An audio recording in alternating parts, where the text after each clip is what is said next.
Hi, welcome to competitive cracker. നമ്മളുടെ SET എക്സാമിന് വേണ്ടിയിട്ട് എല്ലാവരും വളരെ നന്നായി പ്രിപ്പയർ ചെയ്തുകൊണ്ടിരിക്കുകയാണ് എന്ന് വിചാരിക്കുന്നു.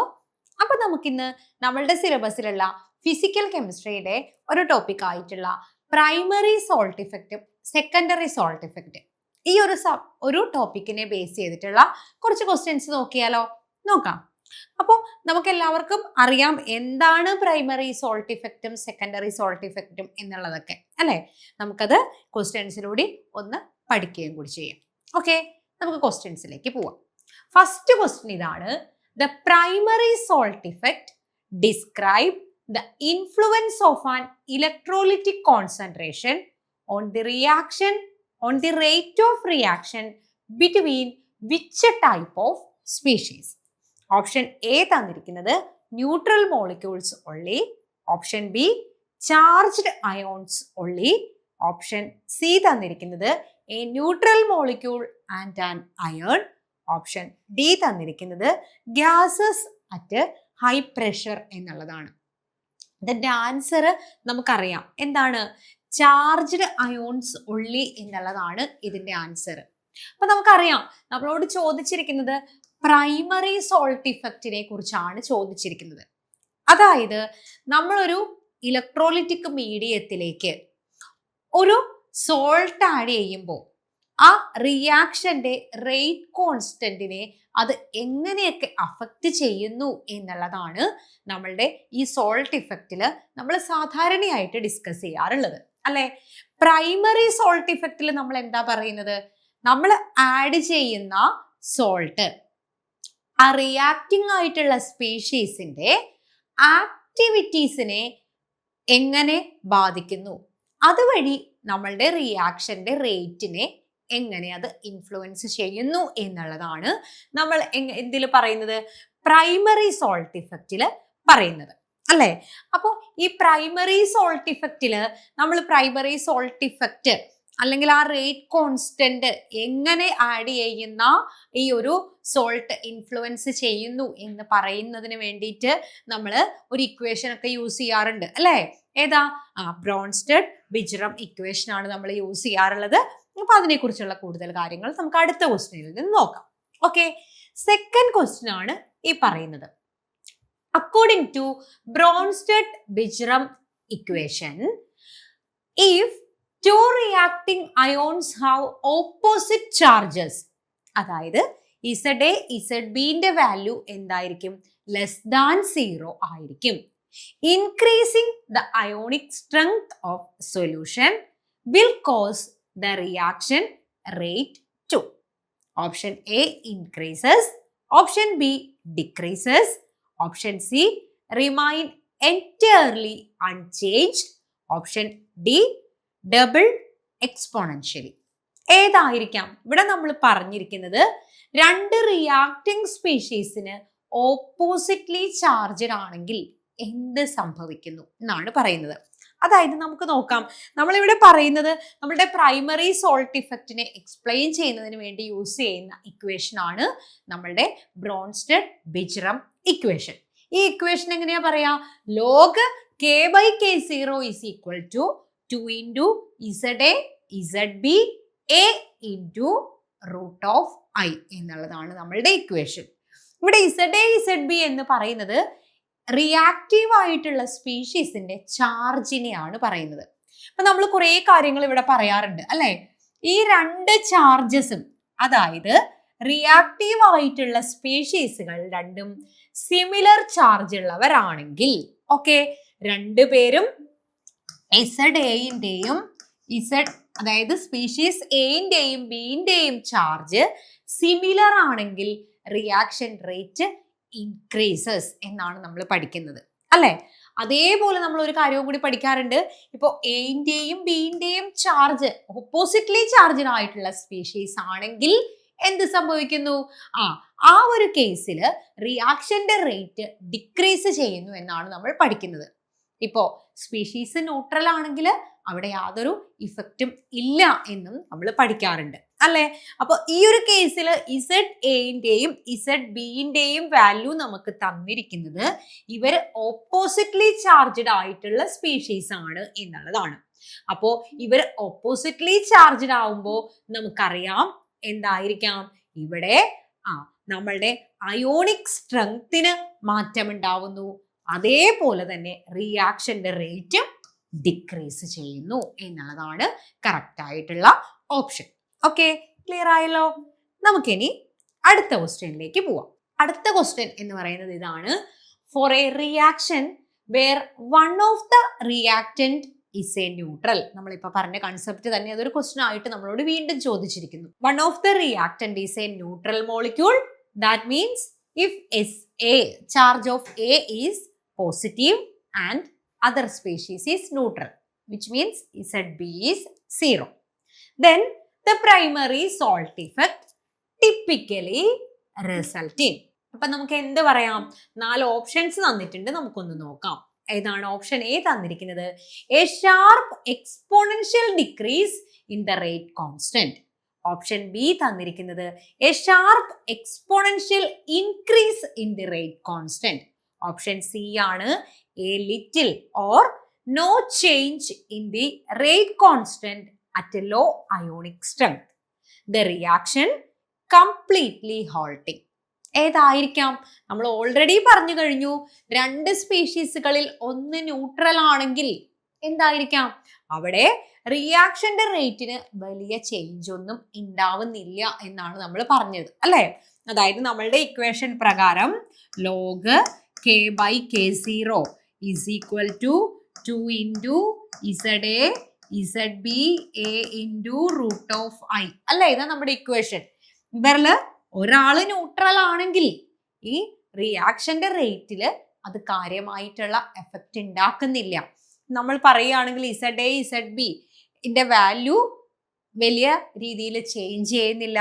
ഇനി ഗ്രാഫിക്കൽ റിപ്രസെന്റേഷൻ നമ്മൾ കൺസിഡർ ചെയ്യുകയാണെങ്കിൽ അതിന്റെ സ്ലോപ്പ് ഏകദേശം നമുക്ക് 0 കിട്ടും. അതിൽ നിന്ന് നമുക്ക് പറയാം എന്താണ്? റിയാക്ഷൻ റേറ്റില് അതായത് ലോ അയോണിക് സ്ട്രെങ്ത്തില് റിയാക്ഷൻ റേറ്റിൽ കാര്യമായ ഡിക്രീസ് ഉണ്ടാവുന്നില്ല അല്ലെങ്കിൽ ഇൻക്രീസ് ഉണ്ടാവുന്നില്ല എന്ന് പറയാം. അതായത് നമുക്ക് എന്ത് പറയാം? ഓപ്ഷൻ സി ആണ് correct. Little to no change in the rate constant at a low ionic strength എന്നുള്ളതാണ് കറക്റ്റ് ആയിട്ടുള്ള ഓപ്ഷൻ. അപ്പൊ നമ്മൾ എന്താ പ്രൈമറി സോൾട്ട് ഇഫക്റ്റ് എന്ന് പറയുന്നത്? നമ്മളുടെ ഒരു റിയാക്ഷൻ മീഡിയത്തിലേക്ക് നമ്മളൊരു സോൾട്ട് ആഡ് ചെയ്യുന്നു. അപ്പോൾ ആ സോൾട്ട് എങ്ങനെയാണ് റിയാക്ഷൻ റേറ്റിനെ ചേഞ്ച് ചെയ്യുന്നത് അഥവാ ഇൻഫ്ലുവൻസ് ചെയ്യുന്നത് എന്നാണ് നമ്മൾ പ്രൈമറി സോൾട്ട് ഇഫക്റ്റിൽ പറയുന്നത്. അത് നമുക്ക് സാധാരണ ഡിബൈ-ഹക്കൽ തിയറി വെച്ചിട്ടൊക്കെ നമുക്ക് എക്സ്പ്ലെയിൻ ചെയ്യാൻ പറ്റും. ഇതിന്റെ ഇഫക്ട്സ് എങ്ങനെയാണ് എന്ന് നമ്മൾ പ്രെഡിക്റ്റ് ചെയ്യുന്നതിന് വേണ്ടിയിട്ടാണ് നമ്മളുടെ ബ്രോൺസ്റ്റഡ്-വിജറം ഇക്വേഷൻ നമ്മൾ യൂസ് ചെയ്യുന്നത്. സാധാരണ കംപ്ലീറ്റ്ലി അയോണൈസബിൾ ആയിട്ടുള്ള സോൾട്സിന്റെ ഒക്കെ കേസിൽ, റിയാക്ടിങ് സ്പീഷീസിന്റെ കേസിലാണ് നമ്മൾ ഈ പ്രൈമറി സോൾട്ട് ഇഫക്റ്റ് പറയുന്നത്. ഇതൊക്കെ ഓർത്തിരിക്കണം. അപ്പൊ ദാ നോക്കിക്കോളൂ, നമ്മളെല്ലാവരും ഇപ്പൊ സെറ്റ് എക്സാമിന് വേണ്ടിയിട്ട് വളരെ നല്ല രീതിയിൽ പ്രിപ്പയർ ചെയ്തുകൊണ്ടിരിക്കുകയാണ് അല്ലെ. അപ്പൊ ആ ഒരു പ്രിപ്പറേഷൻ കുറച്ചുകൂടി നന്നാക്കുന്നതിന് വേണ്ടിയിട്ട് ഞാൻ നിങ്ങൾക്ക് ഒരു ആപ്പ് പരിചയപ്പെടുത്താം. അതായത് നമ്മുടെ CCയുടെ ലേണിംഗ് ആപ്പാണ്. അപ്പൊ അതിൽ നിന്ന് നിങ്ങൾക്ക് കുറച്ച് കാര്യങ്ങളൊക്കെ പഠിക്കാൻ പറ്റും. അതായത് ഒരുപാട് കാര്യങ്ങൾ നമുക്ക് അതിൽ നിന്ന് പഠിക്കാനുണ്ട്. എന്താണ്? നമ്മളുടെ സിലബസ് ബേസ്ഡ് ആയിട്ടുള്ള കംപ്ലീറ്റ് റെക്കോർഡഡ് ക്ലാസ്സുകളും നിങ്ങൾക്ക് ആ ആപ്പിൽ അവൈലബിൾ ആണ്. അതേപോലെ നമുക്ക് ഓറിയന്റഡ് ആയിട്ട് PYQ ചെയ്ത് പഠിക്കുന്നതിനും ആ ഒരു MCQവിനോടുള്ള ഒരു നമുക്ക് നന്നായിട്ട് ഫെമിലിയർ ആവുന്നതിന് വേണ്ടിയിട്ടും ഒക്കെ നമുക്ക് ഈ ആപ്പിൽ സെഷൻസ് ഉണ്ട്. അതേപോലെ നമുക്കൊരു പേഴ്സണൽ മെന്റേഴ്സ് അവൈലബിൾ ആണ്. നമ്മൾക്ക് ഏത് സമയത്തും അവൈലബിൾ ആയിട്ടുള്ള ഒരു മെന്റർ ഉണ്ടാവും ഈ കോഴ്സിൽ. അപ്പൊ നമ്മുടെ ലേണിംഗ് ആപ്പ് വഴി പഠിച്ച് സെറ്റ് ക്രാക്ക് ചെയ്ത കുട്ടികളുടെ ഒരു റിസൾട്ടാണ് ഞാൻ ഈ കാണിച്ചിരിക്കുന്നത്. ഇത് സെറ്റ് ജാനുവരി 2026 റിസൾട്ട് ആണ്. അപ്പൊ നിങ്ങൾക്ക് എല്ലാവർക്കും കോഴ്സിനെ കുറിച്ച് ഏകദേശം കോഴ്സിന്റെ ക്വാളിറ്റി ഉറപ്പിക്കാം. ഈ ഒരു റിസൾട്ട് മാത്രം മതി അല്ലെ. ഇത്രയധികം കുട്ടികൾ നമ്മളുടെ ഈ ഒരു സ്ഥാപനത്തിൽ നിന്ന് സെറ്റ് ക്രാക്ക് ചെയ്തവരാണ്. അപ്പോൾ ഇനി നമുക്കറിയാം സെറ്റ് എക്സാമിന് വളരെ കുറച്ച് ദിവസങ്ങളെ നമ്മളുടെ മുന്നിലുള്ളൂ. അതായത് നമുക്കൊരു 30 ദിവസം കൊണ്ട് എങ്ങനെ സെറ്റ് ക്രാക്ക് ചെയ്യാം എന്ന് പറഞ്ഞു തരുന്ന, അല്ലെങ്കിൽ എങ്ങനെ നമുക്ക് 30 ദിവസം കൊണ്ട് സെറ്റ് ക്രാക്ക് ചെയ്യാം എന്ന് ചിന്തിച്ചിരിക്കുന്ന ആരെങ്കിലും ഉണ്ടെങ്കിൽ ഒരു ടെൻഷനും അടിക്കണ്ട. എന്നാ നമ്മളുടെ CEC-യിൽ സെറ്റിന്റെ 30 ഡേയ്സ് ബാച്ച് ആരംഭിച്ചിട്ടുണ്ട്. അപ്പോൾ ഈ ഒരു ബാച്ചിന്റെ പ്രത്യേകത എന്ന് പറയുന്നത് നമുക്ക് ലൈവ് സെഷൻസ് അവൈലബിൾ ആണ്. അതേപോലെ തന്നെ കംപ്ലീറ്റ് സിലബസിന്റെയും റെക്കോർഡഡ് ക്ലാസ്സുകൾ നിങ്ങൾക്ക് അവൈലബിൾ ആണ്. വീക്ക്ലി റിവിഷൻ എക്സാമുകൾ ഉണ്ട്, ഡെയിലി വർക്കൗട്ടുകൾ പ്രൊവൈഡ് ചെയ്യുന്നുണ്ട്, അതേപോലെ മോക്ക് ടെസ്റ്റുകൾ നമ്മൾ പ്രൊവൈഡ് ചെയ്യുന്നുണ്ട്. ഏറ്റവും ഇമ്പോർട്ടൻ്റ് ആയിട്ട് ഇൻഡിവിജ്വൽ ആയിട്ട് നിങ്ങൾക്ക് അറ്റൻഷൻ ലഭിക്കുന്ന ഒരു മെന്റർ, അതായത് ഇൻഡിവിജ്വൽ ആയിട്ട് ഒരു മെന്റർ സപ്പോർട്ടോട് കൂടിയാണ് നിങ്ങൾക്ക് ഈ ഒരു കോഴ്സിൽ ജോയിൻ ചെയ്ത് കഴിഞ്ഞാൽ സെറ്റ് എക്സാം വരെ നിങ്ങൾക്ക് ഈ മെന്ററുടെ സപ്പോർട്ട് ഏത് സമയത്തും ഉണ്ടാവും. അപ്പോൾ ഈ ഒരു കോഴ്സിൽ ജോയിൻ ചെയ്യുന്നതിനായിട്ട് ഈ കാണുന്ന നമ്പറിൽ കോൺടാക്ട് ചെയ്താൽ മതി. അതായത് 9746455514 എന്നുള്ളതാണ് നമ്മളുടെ നമ്പർ. അപ്പോൾ വളരെ കൃത്യമായി 30 ദിവസം പഠിച്ചു കഴിഞ്ഞാൽ നമുക്ക് സെറ്റ് എന്ന് പറയുന്ന എക്സാം വളരെ ഈസി ആയി ക്രാക്ക് ചെയ്യാൻ പറ്റുന്ന ഒരു കാര്യം മാത്രമാണ്. അതുകൊണ്ട് കോഴ്സിൽ ജോയിൻ ചെയ്യേണ്ടവർ ഉടനെ തന്നെ ഈ നമ്പറിൽ കോൺടാക്ട് ചെയ്യാം. ഓക്കെ, അപ്പൊ നമുക്ക് നമ്മുടെ ടോപ്പിക്കിലേക്ക് തന്നെ പോവാം. അടുത്ത ക്വസ്റ്റ്യനിലേക്ക് പോവാം. അടുത്ത ക്വസ്റ്റ്യൻ ഇതാണ്: what is the fundamental cause of secondary salt effect? Secondary salt ഇഫക്റ്റിന്റെ ഫണ്ടമെന്റൽ ആയിട്ടുള്ള ഈ കോസ് എന്ത് എന്നുള്ളതാണ് ക്വസ്റ്റ്യൻ. 4 ഓപ്ഷൻസ് ഉണ്ട്, നമുക്കൊന്ന് നോക്കാം. ഓപ്ഷൻ എ പറയുന്നത് an increase in the activity coefficient of the transition state. Option B a change in the actual concentration of reacting ions due to the shifting of equilibrium of a weak electrolyte. Option C പറയുന്നത് direct electrostatic repulsion between two fully non polar reacting molecules. Option D പറയുന്നത് the kinetic energy increase of solvent molecule. ഏതാണ്?